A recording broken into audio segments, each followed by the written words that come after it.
आज की क्लास में कवर करेंगे हम ढेर सारी न्यूज। टू बिगिन विद कि यूनाइटेड नेशन सिक्योरिटी काउंसिल के अंदर पीस प्लान जो है वो परमानेंट मेंबर्स के सामने अब टेबल किया गया है, उसके ऊपर वोटिंग की जाएगी एंड फाइनली डिसाइड किया जाएगा कि एक्चुअली में जो फोर्सेज हैं वो कहां से रिक्रूट होने वाली है, वो सब कुछ डिस्कस करेंगे यहाँ पर। एंड इजिप्ट बॉर्डर एरिया को डिक्लेयर कर दिया है इजराइल की मिलिट्री ने as a military zone. Then Kazakhstan Abraham Accords को ज्वाइन करने वाला है। क्या इसका इंपॉर्टेंस यहाँ पर स्ट्रेटेजिक लोकेशन की वजह से है, उस चीज को भी डिस्कस करेंगे।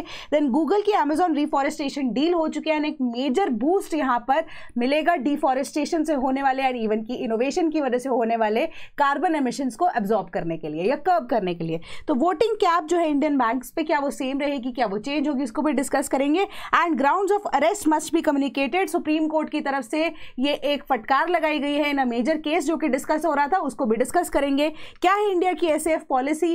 फाइनली अब दो नए कार्डर कॉम्प्ट्रोलर एंड ऑडिटर जनरल ने यहाँ पर इंट्रोड्यूस किए हैं जो कि 1 जनवरी 2026 से लागू हो जाएंगे। So stay with us to understand this news. उसके बाद जीपीएफ की मेजर स्पूफिंग दिल्ली एयरपोर्ट पे देखी जा रही है एंड इसको अभी तक आइडेंटिफाई नहीं किया गया है, उसके ऊपर भी डिस्कशन करेंगे। म्यांमार का साइबर स्कैम एंड जो इंडियंस वहां पे म्यांमार से भागे थे फॉर द पर्टिकुलर थिंग, उनको भी इंडिया में वापस लेकर आया गया है, उनके ऊपर अब क्या जानकारी है वो डिस्कस करेंगे। देन INS इक्शक, क्या है ये, क्या इंपॉर्टेंस है इनकी, इनको भी डिस्कस करेंगे जो वेसल नई इनकलकेट की गई है इंडियन नेवी के द्वारा। देन 2 नई ऐसे सेंसस ऐप सेंट्रल गवर्नमेंट ने लॉन्च की हैं जो कि अब सेंसस डेटा को कलेक्ट करने में डिजिटली हेल्प करेगी। एंड पहला PSLV जो कि प्राइवेट फर्म्स के द्वारा बनाया जाएगा 2026 के अंदर, वो अब लॉन्च भी करने के लिए तैयार होगा, लॉन्च व्हीकल वो तैयार होगा। उसके बाद freedom to vote versus freedom of voting, दोनों के बीच में क्या डिफरेंस है, क्या सुप्रीम कोर्ट ने आपको इंफॉर्मेशन नहीं ऐसी दी है, इस चीज को डिस्कस करेंगे। Welcome to sleepy classes and 7 नवंबर 2025 के करंट अफेयर्स को डिस्कस करेंगे, sources the Hindu and multiple choice questions को भी साथ में डिस्कस करेंगे। टू बिगिन विद सबसे पहले यूनाइटेड स्टेट्स ने सर्कुलेट किया है ड्राफ्ट रेजोल्यूशन यूनाइटेड नेशंस में फॉर यू कैन से कि गाजा जो पीस प्लान है ट्रम्प के द्वारा दिया गया है, इंट्रोड्यूस किया गया है, तो वो सिक्योरिटी काउंसिल में परमानेंट मेंबर्स के सामने रखा गया है, टेबल किया गया है। Date of voting is not decided yet, तो उसके बेसिस पे ही अब हमने डिस्कस किया था जो 20 पीस पॉइंट प्लान है उसके अकॉर्डिंगली बहुत सारे ऐसे जोन्स जो हैं वो क्रिएट किए जाएंगे around Israel as well as जो गाजा वाला एरिया होगा। तो उसी के बेसिस पे आप देखोगे कि अब स्पेसिफिकली एक फोर्स जो है जिसको हम ISF बोल रहे हैं, इसको डिप्लॉय करना पड़ेगा। ठीक है, तो ISF की डिप्लॉयमेंट तभी पॉसिबल होगी जब वो सिक्योरिटी काउंसिल के अंदर ये रेजोल्यूशन पास होगा एंड स्पेसिफिकली जो परमानेंट मेंबर्स हैं, इलेक्टेड मेंबर्स हैं एंड जो परमानेंट मेंबर्स में 5 ऐसी पावर्स हैं हमारे पास परमानेंट मेंबर्स की, अगर वो वीटो यूज नहीं करते तभी ये पास हो पाएगा एंड उसके बाद ही फाइनली ये पीस पॉइंट प्लान जो है 20 पीस पॉइंट प्लान वो एप्लीकेबल हो पाएगा यहाँ पर। ठीक है, तो अब ISF का एक स्पेसिफिक चीज यहाँ पर इंफॉर्मेशन जो है, ISF जो यहाँ पर फोर्स डिप्लॉय होने की बात की जा रही है, वहां पे यूएस से तो इंटरेस्टेड है ही है, बट मेजॉरिटी में जो फोर्स डिप्लॉय होगी वो अरबिक नेशंस के थ्रू ही की जाएगी या अरेबिक नेशंस ही हैं जो मेजरली उस फोर्स को यहाँ पर देखेंगे या उस फोर्स का हिस्सा ऑल टुगेदर होंगे, जो कि पीस पॉइंट प्लान का पार्ट था। ठीक है, आपकी ये न्यूज यही चीज कह रही है। क्वेश्चन है जनरली सिंपल क्वेश्चन है, थोड़ा सा इसको कॉम्प्लिकेट किया क्योंकि हम पहले डिस्कस कर चुके थे इस पॉइंट को, थोड़ा सा इसको और डिटेल में डिस्कस करेंगे। पहली चीज है, क्वेश्चन आपके क्या कह रहा है कि डिसीजन जो कि सिक्योरिटी काउंसिल प्रोसीजरल मैटर्स पे बनाता है, क्या वो अफर्म किया जाना चाहिए by vote of 9 members. Second statement कह रही है कि यूनाइटेड नेशन सिक्योरिटी काउंसिल के relation with other United Nation organ is not a procedural matter. Which of the statements above are correct? The correct answer is option number A. ठीक है, कि हमने ये चीज को डिस्कस किया था कि प्रोसीजरल मैटर्स के अंदर जो 9 मेंबर्स हैं आउट ऑफ 15 मेंबर्स, उनकी वोटिंग यहां पर होना बहुत ज्यादा जरूरी है, यानी कि उनका 9 बाय 15 अगर हम ऑल टुगेदर देखें तो पास होना प्रोसीजरल मैटर्स को लेकर जरूरी है। बट अदर मैटर्स की जब हमने बात की थी तो 9 मेंबर्स तो ऑलरेडी जरूरत है ही है, बट अगर 15 में से मेंबर्स में से 9 मेंबर्स की तो यहाँ पर रिक्वायरमेंट है ही है मेजोरिटी के लिए, बट उसके अलावा कोई भी ऐसा मेंबर, फॉर एग्जाम्पल कि कोई भी जो अब इन 9 मेंबर्स में से इन 15 मेंबर्स में इनके अगेंस्ट अगर कोई केस चल रहा है जिसके बेसिस पर रेजोल्यूशन पे अभी वोटिंग होनी है, जो प्रोसीजरल मैटर्स है या अदर मैटर्स में, इनफैक्ट अगर हम बात करें नॉन प्रोसीजरल मैटर्स के अंदर, तो उस पर्टिकुलर कंट्री का वोट उसमें काउंट नहीं किया जाएगा, they must abstain from voting. ये चीज़ को हमने डिस्कस किया था। तो यूनाइटेड नेशन सिक्योरिटी काउंसिल का आप all together United nation organs बाकी जितनों के साथ क्या रिलेशन है, क्या उनका आपस में यहाँ पर आप कह सकते हो कि डिटेल में डिस्कशन होने वाली है, वो सारा का सारा प्रोसीजरल मैटर ही रहता है। ठीक है, तो it is a procedural matter. हमने लास्ट टाइम पे प्रोसीजरल नॉन प्रोसीजरल का एक्चुअली में वोटिंग का पार्ट या हिस्सा क्या है वो डिस्कस किया था। इस बार मैं आपको जस्ट ये इतनी बात बता रही हूँ कि प्रोसीजरल मैटर्स के अंदर क्या क्या इंक्लूड होता है। ठीक है, आपका यहाँ पर जो डिसीजंस है सिक्योरिटी काउंसिल प्रोसीजरल मैटर्स पे they will be made affirmative votes of 9 members and non procedural matters पे यहाँ पर voting including the conquering votes of permanent members provided कि कोई भी डिसीजन अंडर चैप्टर 6 जो है अंडर पैराग्राफ 3 ये सबको आपको डिस्कस करने की जरूरत नहीं है। Party to dispute shall abstain from voting. ठीक है, तो उसके अलावा जो प्रोविजनल रूल्स फॉर प्रोसीजर हैं कि जो प्रोसीजरल मैटर्स एक्चुअली में क्या क्या हैं वो आपको ये बता रहे हैं कि membership of the United Nations किसी भी तरीके से अगर नए मेंबर की यहाँ पर अगर आप मेंबरशिप की बात कर रहे हो, उनको इंक्लूड करने की बात कर रहे हो, वो प्रोसीजरल मैटर होगा। ठीक है, since it is a 2 nation theory जो कि अब हमें बताई जा रही है ना कि ट्रम्प का जो पीस पॉइंट प्लान है वो 2 नेशन थ्योरी है, उसके अकॉर्डिंगली अगर पैलेस्टीन अलग से एज अ नेशन जिनको रिकॉग्नाइज किया गया है बाकी सारे नेशंस के द्वारा, तो एक inclusion of a new member है। ठीक है, तो इसी वजह से यहाँ पर ये प्रोसीजरल मैटर माना गया है which is important for you to understand. And relation of United Nations with other United Nations के ऑर्गन एंड इवन के यूनेस्सी का जो अब यूनाइटेड नेशन सिक्योरिटी काउंसिल का बाकी ऑर्गन्स के साथ यूनाइटेड नेशंस के, वो भी एक प्रोसीजरल मैटर है। ठीक है, तो ये आपको डायरेक्टली यूनाइटेड नेशंस की वेबसाइट पे मिल जाएगा। ठीक है, वहीं से ये डेटा कलेक्ट किया गया है। Then Israel declares Egypt border area closed military zone. इसके पीछे का रीजन क्या है कि अब हमें पता है कि जो रफा क्रॉसिंग है बेसिकली वहां से सारी ह्यूमैनिटेरियन एड जा रही है, उसके अलावा भी डिफरेंट बॉर्डर्स हैं, उसी को भी डिस्कस करेंगे क्वेश्चन के थ्रू। तो अब इसी बॉर्डर के थ्रू मेजरली जो ह्यूमैनिटेरियन एड भेजी जा रही है एंड टाइम एंड अगेन जितनी भी इंटरनेशनल ऑर्गेनाइजेशंस इसमें जुड़ी हुई हैं, ठीक है, रेड क्रॉस हो गया, रेड क्रिसेंट हो गया, जो अब ह्यूमैनिटेरियन एड प्रोवाइड करें, इवन कि यूनाइटेड नेशंस जो है, ठीक है, जो ह्यूमैनिटेरियन एड प्रोवाइड कर रहे हो, ये बोल रहे हैं कि हर बार इजराइल की आर्मी हमेशा ये चीज़ बोलती है कि आप स्मगलिंग कर रहे हो, बट इसी वजह से एड जो है वो रफा क्रॉसिंग पर टाइम एंड अगेन रोकी जाती है क्योंकि बहुत ज़्यादा चेकिंग है अब। ठीक है, बट अब इस बार सिंस अब वो 20 पीस पॉइंट प्लान की जब हम बात कर रहे हैं उसके बेसिस पे इफ इजराइल आर्मी थिंक्स कि उनकी जो कंट्री की सिक्योरिटी या सॉवरेनिटी जो है हैम्पर हो रही है किसी भी वजह से, तो वो इस ह्यूमैनिटेरियन एड को रोक भी सकते हैं। ठीक है, तो अब उन्होंने यही चीज़ को आइडेंटिफाई किया, इवन कि इजराइल ने आइडेंटिफाई किया था कि रफा क्रॉसिंग से या इवन कि रफा बॉर्डर से या इवन कि इजराइल जो है वो इजिप्ट वाली साइड से एक यूएवी, ठीक है, या आप ड्रोन भी बोल सकते हो, वो अब इलीगली स्मगल करने की कोशिश कर रहे हैं arms and ammunitions in Palestine. ठीक है, तो इसी वजह से इन्होंने क्या किया कि मिलिट्री जोन डिक्लेयर कर दिया उस रीजन को, सिंस उनकी जो एनिमी है वो उनकी ही टेरिटरी के अंदर अब इलीगली वेपन्स को स्मगल करने के लिए, एम्युनिशन को स्मगल करने के लिए यूएवीज भेज रहे हैं। ठीक है, दिस वाज द न्यूज़। तो अब आपका क्वेश्चन क्या है, consider the following: Rafah border, Taba border, Nitzana border, Philadelphi corridor. Which among the following serves as a direct border between Egypt and Gaza. Direct border की बात की जा रही है। A1 only, 1 and 2 only, 2 and 4 only, D 3 only. Correct answer is option number A, Rafah border ही है जो एक तरह से डायरेक्ट यहाँ पर लिंक प्रोवाइड करता है। जनरली आपको मैप के थ्रू मैं यहाँ पे बता भी देती हूँ। ठीक है, वैसे ताबा बॉर्डर क्रॉसिंग जिसको हम मेंचेम बिगिन क्रॉसिंग भी बोलते हैं, ये मेन इंटरनेशनल बॉर्डर है, crossing point Egypt and Israel के बीच में, जहाँ पे टूरिस्ट एंड जनरल ट्रैवल के लिए अलाउ किया जाता है। दूसरा है आपका Nitzana border crossing, further north region में ये प्राइमरली यूज किया जाता है कमर्शियल गुड्स का ट्रैफिक बिटवीन द 2 कंट्रीज, जिसके थ्रू अभी गाजा में भी एड पहुंचाई जा रही है इजराइल के थ्रू। रफा बॉर्डर क्रॉसिंग की बात कर रहे हैं तो गाजा स्ट्रिप एंड इजिप्ट के बीच में ये क्रॉसिंग है जो कि सोल क्रॉसिंग पॉइंट है पीपल एंटरिंग और leaving Gaza strip directly from Egypt. ठीक है, then narrow strip of land running across Gaza Egypt border को हम ऑल टुगेदर फिलाडेल्फी कॉरिडोर या फिलाडेल्फी रूट बोलते हैं। मैप के थ्रू डिस्कस करते हैं चीजों को। ये जो पूरा आपका पॉइंट है ना, ये पूरी की पूरी लाइन आपको बॉर्डर की जो दिख रही होगी, जो कि अब गाजा वाले रीजन को और इजिप्ट को डायरेक्टली जोड़ती है, इसको फिलाडेल्फी कॉरिडोर बोलते हैं। ठीक है, रफा क्रॉसिंग आपको यहाँ पर ऑप्शंस के अकॉर्डिंगली दिख रही थी कि ये डायरेक्ट रूट है गाजा और इजिप्ट के बीच में। ठीक है, करेम जो शैलोम क्रॉसिंग है एक तरह से उसको भी कंसिडर किया जा सकता है, बट वो आपके ऑप्शंस का पार्ट यहाँ पर नहीं थी। दूसरा आपका ऑप्शन था यहाँ पर नित्साना। नित्साना आप देख रहे हो कि आपका यहाँ पर इस एरिया के अंदर सारा का सारा आपका जो गाजा वाला रीजन है वो रह गया। नित्साना बॉर्डर जो है थोड़ा सा अब सेंट्रल पोजीशन में आ जाता है। तीसरा आपका ऑप्शन आया था यहाँ पर with respect to Taba border.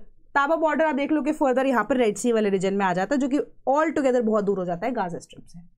ठीक है, आपको चारों की चारों चीजें मैप के थ्रू यहाँ पर डिस्कस कर दी गई हैं। Then Kazakhstan to announce it will join Abraham Accord says US official. तो कजाकिस्तान जो है वो अब्राहम अकॉर्ड्स को ऑन थर्सडे अनाउंस करने वाला है कि it is going to be a part of it, and largely symbolic move है कि country already has ties with Israel. तो 4 अरब नेशंस ने इस डील को नॉर्मलाइज किया था विद इजराइल ओरिजिनली। तो वो 4 कौन से रीजनल मेंबर्स है, क्योंकि हम ऑलरेडी अब्राहम अकॉर्ड्स को बहुत बार डिस्कस कर चुके हैं। इफ आई रिमेंबर जून के आसपास या जून के मंथ के अंदर हमने अब्राहम अकॉर्ड्स को बहुत ज्यादा डिस्कस किया था डिटेल के अंदर।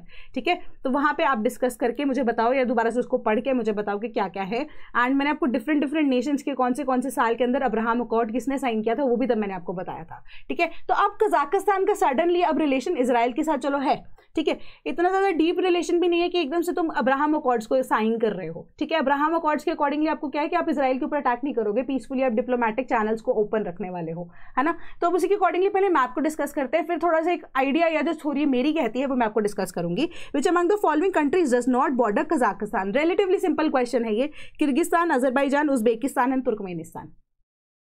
The correct answer is option number B. ठीक है, अजरबैजान जो है रिलेटिवली अब आप देखोगे कि वेस्टर्न साइड पे पड़ जाता है। कि अब अगर हम क्रॉसिंग की बात करें तो रशिया यहाँ पर मेजरली कजाकिस्तान को बॉर्डर करता है, फॉलोड बाय मंगोलिया, थोड़ा सा रीजन अगर आप देखोगे, चाइना, किर्गिस्तान। मंगोलिया वाला रीजन में भी अगर आप स्पेसिफिकली देखो ना, डायरेक्टली कोई बॉर्डर वैसे है नहीं, तो मंगोलिया को यहाँ पर कंसिडर मत करना क्योंकि रशिया का बॉर्डर ही साथ में लग रहा है। देन चाइना का बॉर्डर है, Kyrgyzstan, then Uzbekistan, then Turkmenistan. ठीक है, यहाँ पर हमारे पास कैस्पियन सी है, इसके थोड़ा सा अगर आप लेफ्ट पोर्शन पे चले जाए तो आपके अजरबैजान आ जाएगा। सो नाउ अब आप ये स्ट्रेटेजिक लोकेशन देखो। ठीक है, क्या आपको पता है अब्राहम अकॉर्ड्स के अंदर मेजर जो ब्रोकरेज वाला काम किसने किया था, वो यूएसए ने किया था। एंड किसके लिए स्पेसिफिकली, उनके one of the favourite countries जो उनके लॉन्ग टर्म एलाइज हैं, जो कि इजराइल है, जिसको रिकॉग्नाइज करने के लिए 1990s के बाद से मेजरली जो इस्लामिक कंट्रीज है वो इन्वॉल्व है। ठीक है, अब कजाकिस्तान की स्ट्रेटेजिक लोकेशन देखो। अब हमें ये भी पता है कि यूएसए की चाइना के साथ एंड स्पेसिफिकली रशिया के साथ तो हमेशा से बनी ही नहीं, तो चाइना के साथ भी। तो कजाकिस्तान क्या एक ऐसे स्ट्रेटेजिक लोकेशन क्या फॉर्म नहीं कर सकता है कि जहां से रशिया का और चाइना का थोड़ा बहुत एक्सेस मिल सके, या इवन कि डिप्लोमेटिक टाइज को यूज करके इन दोनों जगहों पे आप अपनी रीच बढ़ा सकते हो।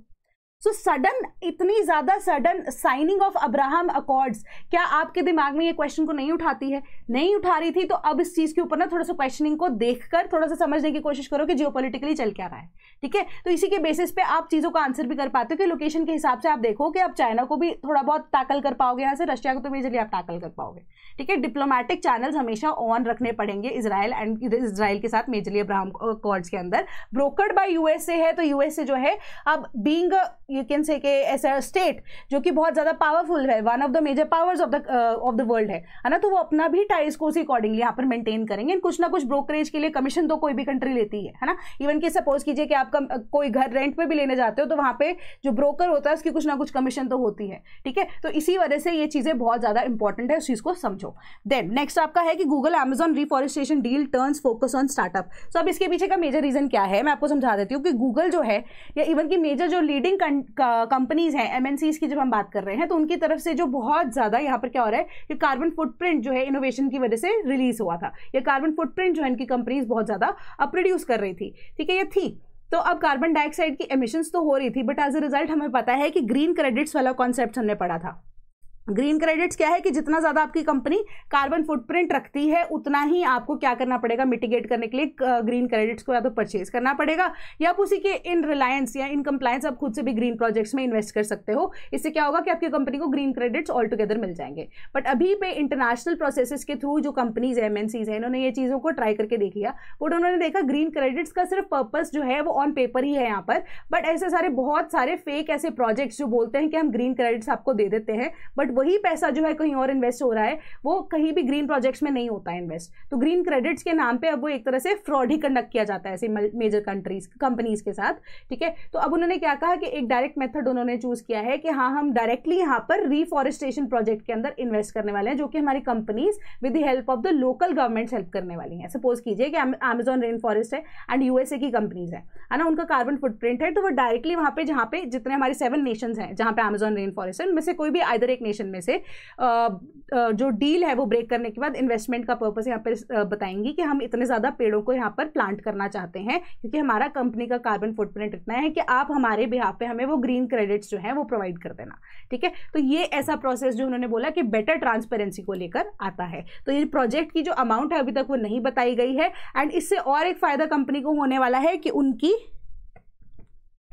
रेड प्लस जो रेटिंग्स हैं, जो कि एक तरह से कार्बन क्रेडिट्स की तरह ही कंसिडर किए जाते हैं, वो बेटर हो जाएगी। ठीक है, कि उनकी रेपुटेशन भी बेटर होगी, प्लस रेड प्लस जिसके बारे में हम क्वेश्चन के थ्रू डिस्कस करेंगे, वो अब एक तरह से आपको इंटरनेशनली एक बेटर पोर्ट्रेयल के लिए, इवन की रिफॉरेस्टेशन के लिए या डीकार्बनाइज करने के लिए, ठीक है, एक इंपॉर्टेंट टूल की तरह ही अब काम करता है। ठीक है, तो अब उस चीज़ के बेसिस पे आपको यही सारी चीज़ें जो है बताई गई हैं। तो कंपनीज ने ये चीज़ बोला कि हमने सारी इनोवेशन ट्राई करके देख ली, कार्बन फुटप्रिंट तो रहता ही रहता है, but majorly increase in photosynthesis is the only possible solution जो उनको अभी तक दिखाई देता है, जिसके बेसिस पे जो अब डिफॉरेस्टेशन हो रही थी या इवन की जो कार्बन फुटप्रिंट बढ़ रहा था या कार्बन डाइऑक्साइड जो इतनी ज़्यादा अमाउंट में या मात्रा में एटमॉस्फेयर के अंदर है उसको कर्ब किया जा सकता है। ठीक है, क्वेश्चन देखते हैं। Consider the following in context of REDD plus. REDD plus framework was created by the United Nations Framework Convention on Climate Change 1997। Second statement कह रही है कि it allows countries to achieve their nationally determined contributions towards the world's plan to tackle climate change. Which of the statements above is are correct? The correct answer is option number B. Statement number B is the only correct option. क्यों? क्योंकि अब हम देखें तो 2013 के अंदर red plus framework जो है इसको क्रिएट किया गया था, United Nations Framework Convention on Climate change, ताकि डिफॉरेस्टेशन को कम किया जा सके डेवलपिंग कंट्रीज के अंदर। तभी जो है अब आप देखो कि यूएसए की एमएनसीज जो है अब अमेजॉन रेन फॉरेस्ट के अंदर इन्वेस्ट करने की यहाँ पे बात कर रही है। ठीक है, तो इनिशियली इसको वैसे एक्सक्लूड किया गया था, बना तो पहले भी दिया गया था, आइडिया इसका पहले से चल रहा था, बट इसको एक्सक्लूड किया गया था 1997 के क्योटो प्रोटोकॉल के अंदर। उसके बाद आप देखोगे कि धीरे धीरे क्यों यहाँ पर रिप्लेस करने की बात की गई थी, इसको एक्सक्लूड इसलिए किया गया था कि उस टाइम पे माना जा रहा था कि जो रेटिंग्स हैं या जो ये फ्रेमवर्क है ये इंक्लूड नहीं कर रहा है इंपॉर्टेंट चीजें जिसके थ्रू हम मेजर कर पाए। ठीक है, तो मेजर नहीं हो रहा था अगर सही तरीके से हमारे पास क्या है कि ग्रीन हाउस गैसेस के एमिशन क्या है या जो फ्रेमवर्क है वो अभी तक इनकम्प्लीट माना जा रहा था। तो लेटर ऑन अगर आप देखोगे कि जो गवर्नमेंट है ओरिजिनली इसको इंटेंड किया गया था कि एक्सेलरेट किया जा सके नेशनल गवर्नमेंट एक्शन को जो डिफॉरेस्टेशन के ऊपर अब काम कर सके। हाउएवर जो गवर्नमेंट इन एक्शन है वो इट टेक्स टाइम ताकि एक्सेप्ट कर सके वो वॉलंटरी सब national implementation in the interim. ठीक है, सब नेशनल अब ये वही है ना, इम्प्लीमेंटेशन है, दूसरे नेशन ही इंक्लूड कर रहे हैं तो वॉलंटरली वो खुद से कर रहे हैं। तो इसी वजह से अब पेरिस एग्रीमेंट गोल के लिए 1 gigaton of greenhouse gases emissions जो रिड्यूस करनी है फ्रॉम फॉरेस्ट बाय 2025 उसको ये अचीव करने में थोड़ा बहुत हेल्प करेगा। तो आर्टिकल 5 जो है इनकॉर्पोरेट करता है रेड प्लस फ्रेमवर्क को, क्योटो का सक्सेसर, एंड ये अलाउ करता है कि रेड प्लस जो है वो हेल्प करेगा हमें अचीव करने के लिए nationally determined contribution towards the world's plan to tackle climate change. ठीक है, नेशनली डिटर्मिन्ड कॉन्ट्रीब्यूशंस क्या है कि हर एक कंट्री 5 ईयर्स के बाद बताती है कि क्या क्या चीज़ें हमने अचीव कर ली एंड आगे 5 साल के लिए हमारा क्या प्लान है जिसकी वजह से हम कार्बन एमिशंस को कम कर पाएंगे in case if you forgot that. ठीक है, तो अब आपके लिए मैं एक क्वेश्चन पूछ रही हूँ कि रेड प्लस, रेड की फुल फॉर्म क्या है एंड ये प्लस किस लिए स्टैंड करता है? ठीक है, आप मुझे बताओगे। Then large bank shareholders voting cap set to remain the same. तो इंडिया में ना क्या होता है कि कंपनी है कोई भी, अब बैंक को अगर आप देखोगे तो बैंक भी ना एक बैंकिंग कंपनी की तरह ही है। अगर आप बैंक की डेफिनेशन भी आरबीआई एक्ट के अंदर देखने की जो कोशिश करोगे, चाहे देख भी लेना साइमल्टेनियसली जैसे वीडियो चल रही होगी, तो वो बैंकिंग कंपनी ही उसको बोलते हैं। ठीक है, तो आरबीआई जो है वो अब बैंक को एक कंपनी की तरह ही ट्रीट करता है एंड ऑल टुगेदर बैंक चाहे वो प्राइवेट है चाहे वो पब्लिक बैंक है यानी कि गवर्नमेंट बैंक है, तो वो एक बैंकिंग कंपनी ही है। तो वो कंपनी के अंदर हर एक तरह अगर आप देखोगे कि कोई भी कंपनी है, प्राइवेट कंपनी है या इवन की पब्लिक कंपनी है, उसके अंदर जो शेयर्स हैं ये शेयर होल्डर्स जो हैं वो एग्जिस्ट करते हैं। सेम तरीके से पब्लिक एंड प्राइवेट बैंक्स के अंदर, इनफैक्ट इंडिया के अंदर भी अगर हम देखें तो वो शेयर होल्डर्स तो है ही हैं। ठीक है, तो वही शेयर होल्डर या शेयर होल्डिंग के ऊपर एक कैप लगाया गया या कैप बढ़ाने की या घटाने की बात यहां पर की गई है, उसी को हम डिस्कस करने वाले हैं। एंड एक बात तो ये शेयर होल्डिंग की हो गई, दूसरा है with respect to voting rights या वोटिंग किस बेसिस पे होगी। ठीक है, तो समझते हैं कि अब सरकार या इंडिया जो है वो प्लान कर रही है कि कैप ऑन वोटिंग राइट्स जो है of the share holders domestic banks के अंदर सेम ही रहेंगे। ठीक है, अब लिबरलाइज करने की बात जरूर की जा रही है फाइनेंशियल सेक्टर को। अब इसके पीछे का रीजन क्या है? हम पहले भी क्वेश्चन को डिस्कस कर चुके हैं कि जितनी लिबरल पॉलिसीज होंगी उतनी ज्यादा हम फॉरेन डायरेक्ट इन्वेस्टमेंट को अट्रैक्ट कर पाएंगे। कल मैंने आपको शॉर्ट भी एक जो है यूट्यूब पे अपलोड किया था, जहां पे मैंने मिडिल इनकम गैप को यहाँ पर डिस्कस किया था या ट्रैप को डिस्कस किया था, ठीक है, कि उसी के बेसिस पे हमें इन्वेस्टमेंट जो है बाहर की कंट्री से ज़्यादा लेकर आनी पड़ेंगी। इस वजह से क्या होगा कि हमें अपने जो रेगुलेशंस है उसको ईज आउट करना जरूरी है, बट इतना भी हम ईज आउट नहीं कर सकते कि गवर्नमेंट खुद से कंट्रोल पूरा का पूरा खो दे, ठीक है। तो इसी वजह से कॉम्प्लेक्स रेगुलेशंस जो ऑलरेडी इंडिया में एग्जिस्ट करती थी, आरबीआई उसको धीरे धीरे करके अनकॉम्प्लेक्स करने की कोशिश कर रहा है। बट उसके बाद भी आप देखो कि जितने भी बड़े बैंक्स हैं उसके अंदर अब जितने भी शेयर होल्डर्स हैं वो स्टिल कतराते हैं, ठीक है, इन्वेस्ट करने के लिए। उसके पीछे का रीजन क्या है यहाँ पर? क्योंकि एक कैप लगाया गया है सरकार के द्वारा, आरबीआई के द्वारा, स्टेट ओन्ड बैंक्स पे भी और प्राइवेट बैंक्स पे भी, ठीक है, कि इतने परसेंटेज से ज्यादा आप शेयर जो है वो नहीं ले सकते। एंड ईज आउट प्रोसेसेस के अंदर अगर आप देखो कि इवन की जो पब्लिक बैंक्स हैं यानी कि सरकारी बैंक्स हैं, अब उसके अंदर 51% शेयर सरकार कह रही है हम अपने पास रखने को तैयार हैं, 49% तक हम लेंडर्स को देने के लिए तैयार है। कोई भी अगर इन्वेस्टमेंट यहां पर करना चाहता है तो वो भी तैयार है, ठीक है। हाउएवर जो वोटिंग राइट्स हैं वो अभी तक ईज आउट नहीं होंगे, यानी कि एक सिंगल शेयर होल्डर 26% से ज्यादा वोटिंग राइट्स प्राइवेट बैंक के अंदर नहीं रख सकता और 10% से ज्यादा गवर्नमेंट ओन्ड बैंक में उसका वोटिंग परसेंटेज में राइट नहीं हो सकता। इसके पीछे का रीजन उन्होंने यही दिया कि जितना परसेंटेज आप किसी व्यक्ति का अगर बढ़ाते रहोगे तो उसका से यानी कि उसकी कही हुई बात की वैलिडिटी उतनी ज्यादा बढ़ जाती है। तो इस वजह से ऐसा होता है कि वो अपना खुद की तानाशाही बिहेवियर दिखाता है। तो मल्टीपल पर्संस को जो हम बोर्ड ऑफ डायरेक्टर्स में इंक्लूड करते हैं वो उनकी बात को ज्यादा नहीं सुना जाएगा। तो इसी वजह से एक प्रॉपर सैनिटी के साथ डिसीजन लेने के लिए हम ये कैप को अभी भी मेंटेन करके रखना चाहते हैं कि cap on voting right to give large shareholders more से in the strategic decisions, but जो decided against it to avoid excessive control for said the first source। तो ये कैप जो है वोटिंग राइट्स का of 26% for single shareholder to stay to avoid sole decision making set the first source, ठीक है। 2 sources की बात हुई, उनमें से यही चीज बोली उन्होंने कि हम नहीं चाहते कि किसी सिंगल हैंडेडली एक व्यक्ति के पास कोई से चला जाए कि कोई इंटरनेशनल फर्म अगर आके यहाँ पर बैंक के अंदर इन्वेस्ट कर रही है तो उसी का ही बहुत ज्यादा से हो जाए, ठीक है। तो उस वजह से कॉन्फ्लिक्ट जो है वो बहुत ज्यादा बढ़ जाएंगे। तो अब इसके पीछे क्वेश्चन देख लेते हैं। सिंपल सा क्वेश्चन आपका, बेसिक क्वेश्चन बैंकिंग का। Consider the following, acceptance of deposit is the sole core activity of any bank. Second, the main objective of a bank is to mobilize adequate deposits. Which of the statements above is or are correct? Correct answer is option number B. Statement number B.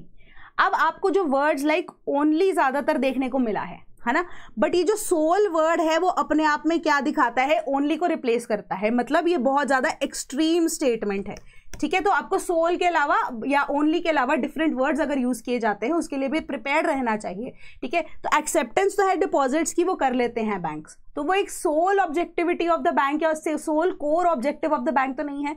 उसी deposit के लिए आप deposit banks या deposit accounts तो खोलोगे ना, और उसी अकाउंट्स के थ्रू आप क्या करोगे? ये डिपॉजिटेड पैसे को मोबिलाइज करोगे एंड उसी के थ्रू आप प्रॉफिट को जनरेट करोगे।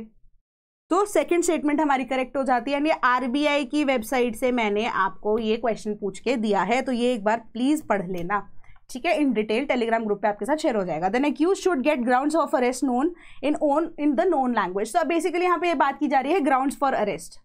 यहाँ पे हमारे कितने आर्टिकल 22 ऑफ द कॉन्स्टिट्यूशन की बात की जा रही है, जो आपको यही चीज बताता है कि अगर आपको अरेस्ट किया जाता है कभी भी, आपको सोल ग्राउंड्स फॉर अरेस्ट आपके पता होने चाहिए।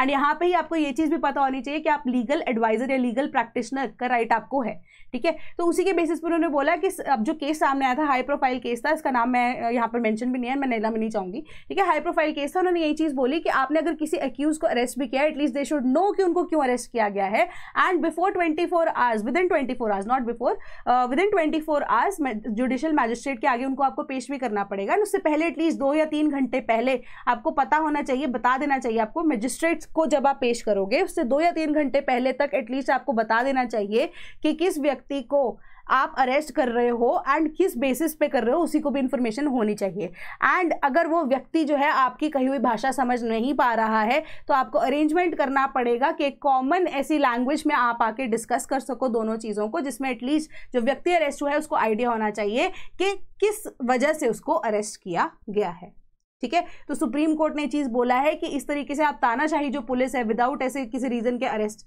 अगर आप करते हो, उसके पीछे क्या आपके पास सोल रीजन होना चाहिए कि आप क्यों नहीं बता रहे हो, बट एटलीस्ट एक व्यक्ति को क्यों अरेस्ट किया जा रहा है उनको यहाँ पर पता होना चाहिए। ठीक है, सिंपल सी बात है। अब उसी से रिलेटेड क्वेश्चन देखते हैं। Consider the following. No person who is arrested shall be detained in custody without being informed does not apply to any person for the time being who is an enemy alien.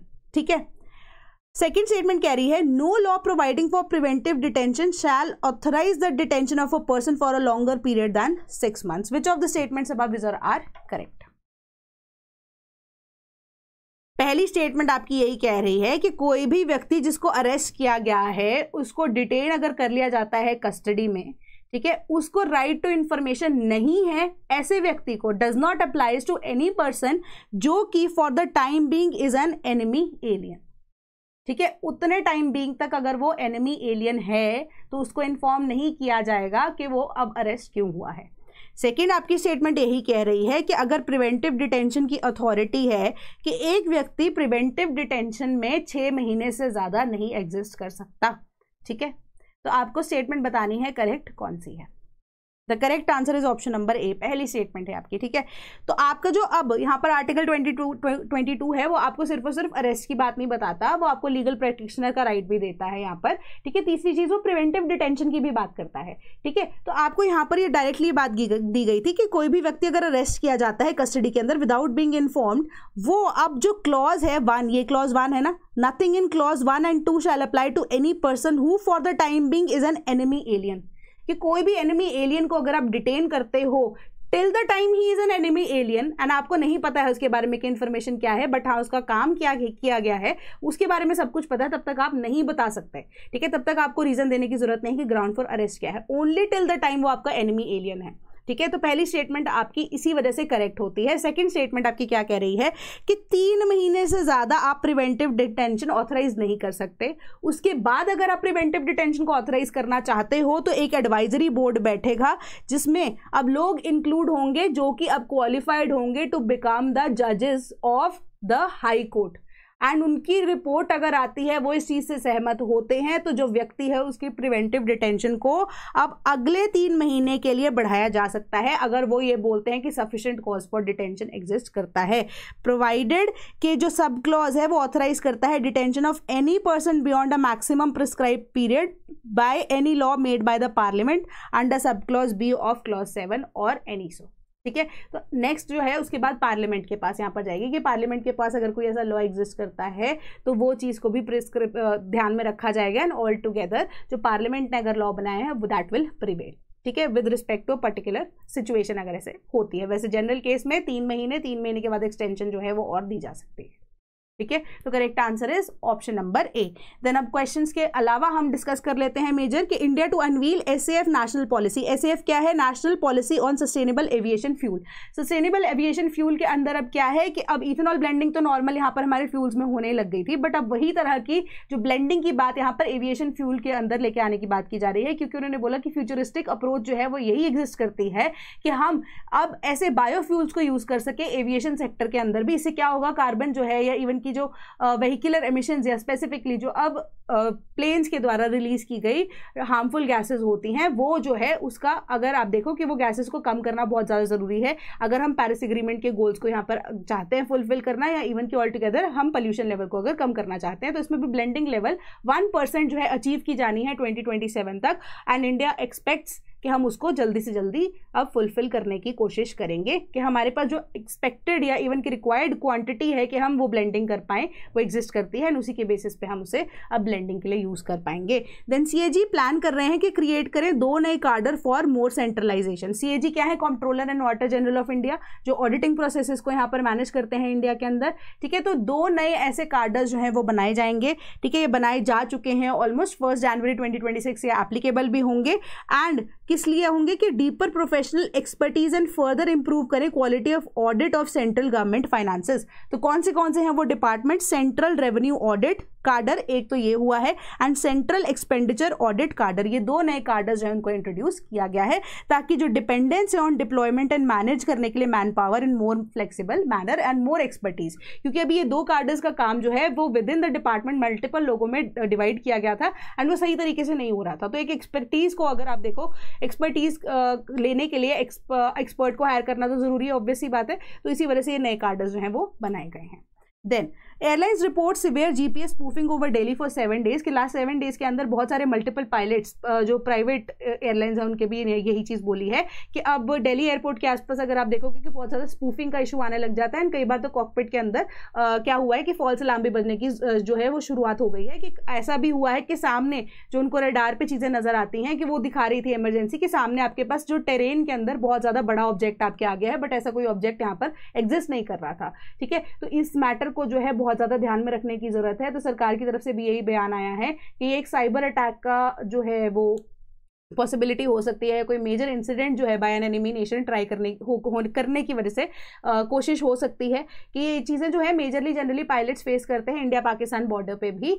तो इसी चीज़ को अब यहाँ पर दिल्ली जैसी जगह पे face करना सडनली बहुत बड़ा मुद्दा है, सिक्योरिटी चैलेंज है इंडिया के लिए। एंड उन्होंने ये चीज़ में एक एग्जाम्पल भी दिया कि उज्बेकिस्तान का एक प्लेन था, if I am not wrong, ठीक है, सॉरी, अजरबैजान एयरलाइन का एक पैसेंजर प्लान था, दिसंबर 2024 के अंदर भी एक इंसिडेंट सेम तरीके से हुआ कि स्पूफिंग वाला जो आइडिया है या जो प्लेन है जो पैसेंजर्स को कैरी कर रहा था, इस वजह से रशियन मिसाइल जो है हिट कर गई इस प्लेन को। ठीक है, जस्ट बिकॉज सिक्योरिटी की वजह से, सिक्योरिटी कंसर्न्स की वजह से, ये स्पूफिंग के इशू की वजह से, जिस वजह से काफ़ी ज़्यादा लोग मरे थे। तो ये जो है इशूज जो है एयरलाइंस को लेकर बार बार एग्जिस्ट ना करें, या इवन सिक्योरिटी जो है वो उसको मेंटेन करना बहुत ज़्यादा जरूरी है, तो इसके ऊपर ध्यान में रखा जाएगा। प्लस उन्होंने ये चीज़ बोली कि घबराने वाली बात स्टिल भी ऐसा नहीं है कि हमारे पास सेकेंडरी यानी कि मैनुअल एक ऑपरेटर नाम की जो एक डिवाइस होती है हमारे पास, जिसके थ्रू हम मैनुअली प्लेन को लैंड कर सकते हैं विदाउट एनी प्रॉब्लम्स, तो उस वजह से डरने के लिए लोगों को यहाँ पर जरूरत नहीं है। Then India to question netizens who worked in Myanmar cyber scam compounds, तो अब म्यांमार के साथ म्यांमार में मेजरली अगर आप देखोगे कि क्राइम को लेकर, साइबर सिक्योरिटी को लेकर एक मेजर जो मुहिम है वो जारी की गई थी या शुरुआत की गई थी, उसकी तो बहुत सारे लोग जो है म्यांमार छोड़कर भाग गए थे।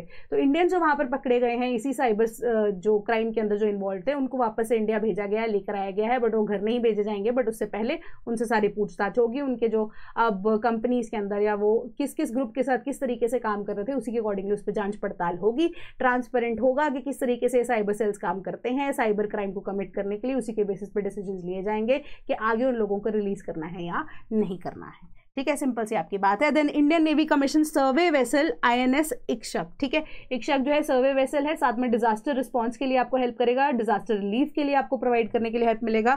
ठीक है, फर्स्ट SVL जो है डिजाइन किया गया ऐसा वेसल है जो कि अब विमेन अकोमोडेशन भी प्रोवाइड कर रहा है, नेवी की कमिटमेंट को यहाँ पर ध्यान में रखते हुए कि अब डिफरेंट तरह के लोग जो है नेवी को परमानेंटली नेक्स्ट आने वाले टाइम में ज्वाइन भी करेंगे। देन 2 सेंसस एप्स टेस्ट जो है वो सेल्फ एल्यूमरेशन के लिए वो अब लाइव हो चुका है। जैसे पहले ऐसा होता था ना कि कोई भी सेंसस वाला डेटा कलेक्ट करने के लिए ऑन पेपर सारी चीज को रिकॉर्ड किया जाता था, तो अब सरकार ने डिजिटल मोड को अपनाते हुए क्या किया है कि 2 ऐसी एप्स को जिसको BLOs जो है या इवन की जो सर्वे करने वाले लोग होंगे वो अब अप्रोच कर पाएंगे, उसमें लॉगिन कर पाएंगे, जो भी आपसे रिलेटेड क्वेश्चंस होंगे यहाँ पर वो सेंसस को कंडक्ट कराने के लिए होगा। पहली चीज तो वो, दूसरी चीज कि आप सेल्फ पंच इन भी कर सकते हो, बट उसी के बेसिस पे 30 क्वेश्चंस आपसे पूछे जाएंगे, एंड ये क्वेश्चंस जो है कोई पर्सनल क्वेश्चंस नहीं होंगे, जिसको बाद में अगर आपने क्वेश्चंस जो है वो फिल कर दिए, ठीक है, उसके बाद जो है सेकेंडरी आपकी जो यहाँ पर चेकिंग के लिए जस्ट ओवरऑल कॉन्फर्मेशन के लिए अगर आप देखो कि सर्वे के टाइम पे सेंसस डेटा जो है उसको रिकन्फर्म करने के लिए कोई ना कोई फ्रॉम द रिस्पेक्टिव ऑफिस आएगा।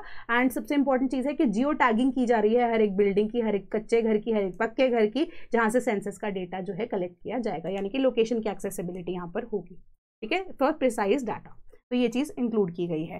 Then first PSLV made by private firms to be unveiled in 2026 says ISRO chairman, के उन्होंने बोला कि we are very much impressed कि जो प्राइवेट कंपनीज हैं उन्होंने बहुत ज़्यादा मेजर रोल प्ले किया है, स्पेसिफिकली जिसमें micro small and medium industries हैं उनका बहुत मेजर रोल रहा है। एंड कोई भी अगर हम व्हीकल को यहाँ पर बनाते हैं, इंडिजिनस प्रोडक्ट को अगर बनाते हैं तो उसमें मेजरली ऐसे मेजर पार्ट्स जो होते हैं उसमें कॉन्ट्रीब्यूट करती हैं MSMEs एंड प्राइवेट फर्म, कि धीरे धीरे करके इफ PSLV जो कि अब पहला ऐसा PSLV होगा जो कि प्राइवेट प्राइवेट फर्म बनाएगी, अगर वो सक्सेसफुली लॉन्च हो जाता है तो they are willing to give up 80 to 85% of the responsibility to the private sector itself, कि वो खुद से यहाँ पे इन चीज़ों को बनाए, कि फाइनल जो अप्रूवल है वो हमारी तरफ से जाए, ताकि हम प्रॉपर तरीके से चेकिंग करके उनको लॉन्च कर पाए। तो आने वाले टाइम में उन्होंने बोला कि इंडिया के लिए एक मेजर बूस्ट मिलेगा, कंपनीज जो है उनको भी यहाँ पर फायदा होने वाला है, प्लस इंडिया जो 10-20 साल पहले टेक्नोलॉजी में चल रहा था, अब वो हर एक तरीके से सक्षम होगा कि हम बाकी नेशंस के साथ यहाँ पर कंपीट कर पाए। ये आपकी न्यूज़ थी। Then uncontested poll centre states right to vote different from freedom of voting. So यहाँ पर ना आपका representation of people India act आ जाता है। इसके अंदर क्या है कि एक जो गुहार है सेंट्रल गवर्नमेंट लेकर गई थी, उन्होंने यहाँ पर बोला कि आप हमें प्लीज बताइए कि हमारा एक कॉन्स्टिट्यूशनल राइट है कि क्या उसमें राइट टू वोट आता है कि राइट टू वोटिंग आता है, कि कौन सा हमारा लीगल राइट है, कौन सा हमारा कॉन्स्टिट्यूशनल राइट है, क्योंकि लोग इसके अंदर कंफ्यूज हो जाते हैं बहुत ज्यादा। तो यहाँ पे जो सेंट्रल गवर्नमेंट के बिहाफ पे, क्वेश्चन के बिहाफ पे, जो अब सुप्रीम कोर्ट उन्होंने ये चीज बोली कि राइट टू वोट आपका लीगल राइट है, ठीक है। अब राइट टू वोटिंग जो है वो आपका क्या है, आपका कॉन्स्टिट्यूशनल राइट है, ठीक है। या आप कह सकते हो कि आपका फंडामेंटल राइट है। राइट टू वोटिंग में आप ये डिसाइड कर सकते हो कि आप फ्रीली किसको वोट करने वाले हो, बट अगर आप बोलो कि राइट टू वोट आपका कॉन्स्टिट्यूशनल राइट है या आपका जो वो फंडामेंटल राइट है, तो वो उसका पार्ट नहीं है, ठीक है। वो आपको सिर्फ और सिर्फ एक लीगल राइट यहाँ पर एग्जिस्ट करता है। तो अब नेक्स्ट क्वेश्चन उन्होंने यही पूछा कि जितने भी अगर अब कोई भी इलेक्शन होता है तो उसके अंदर जितनी नंबर ऑफ कॉन्स्टिट्यूएंसीज हैं एंड नंबर ऑफ मेंबर्स जो कि कॉन्टेस्ट कर रहे हैं इलेक्शन ऑल टुगेदर, अगर वो सेम हो जाता है तो इन दैट सिचुएशन क्या इलेक्शन कंडक्ट कराने की जरूरत हमें नहीं पड़नी चाहिए, क्योंकि हमारे जो representation of people India act का जो सेक्शन यहाँ पर 53 सब क्लॉज 2 बोलता है, उसके अकॉर्डिंगली तो यही चीज होनी चाहिए। तो अब सेक्शन 53 सब क्लॉज 2 के बेसिस पे तो चलो सरकार ने ये चीज के बारे में बोला, and supreme court also agreed कि हाँ, क्या नंबर ऑफ कॉन्स्टिट्यूएंसीज के बराबर ही अगर जो व्यक्ति अब चुनाव लड़ रहे हैं अगर वो सेम हो जाता है तो हमारे पास ये प्रोविजन यही चीज बोलते हैं इलेक्शन कंडक्ट कराने की जरूरत नहीं है। बट उन्होंने ये चीज भी बोली कि अब नोटा जो वोट है, सबसे पहले बात, जो नोटा वोट है उसको तो इस केस में काउंट नहीं किया जाएगा। तो मतलब कहने का यही है कि तो फिर तो प्रॉब्लम क्रिएट हो जाएगी। तो उन्होंने बोला कि नोटा जो है अब उसको भी इंक्लूड करना बहुत ज़रूरी है।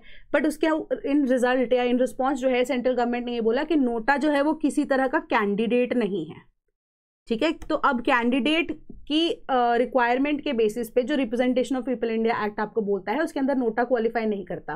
तो उसके लिए सुप्रीम कोर्ट ने बोला कि आपको अमेंडमेंट करनी पड़ेगी, नोटा कैंडिडेट यहाँ पर नहीं काउंट होता है। NOTA is just a provision जहाँ पर अगर आप डिससैटिस्फाइड हो बीइंग अ वोटर तो आप वोट कर सकते हो। बट अभी ऑल टुगेदर अगर नोटा के परव्यू में अगर हम देखें तो उन्होंने बोला कि अगर नोटा जो है इसको हमें इग्नोर कर सकते हैं for the time being, but जो है अगर number of members is equal to the number of constituencies तो कोई भी इलेक्शन कराने की जरूरत नहीं है। And in case number of members जो कि चुनाव लड़ना चाहते हैं वो कॉन्स्टिट्यूएंसी के नंबर से अगर कम रह जाते हैं तो भी चुनाव नहीं होंगे, एंड अगर सेम रह जाते हैं तो भी चुनाव नहीं होते हैं, एंड उससे एक्सीड करते हैं तो इलेक्शन यहाँ पे कंडक्ट कराए जाते हैं, ठीक है। तो ये सारी चीज़ों के बेसिस पे आपको ये क्लैरिटी दी गई है कि आपका जो राइट टू वोट है एंड फ्रीडम ऑफ वोटिंग दोनों अलग अलग चीज़ें हैं। राइट टू वोट आपका लीगल राइट है, फ्रीडम फॉर वोटिंग जो है वो आपको कॉन्स्टिट्यूशनल राइट है, ठीक है। मेजर सी चीज़ आपको यही बताई गई है। देन 2026-2027 के बैचेस आपके पास अवेलेबल हैं for optionals as well as for GS.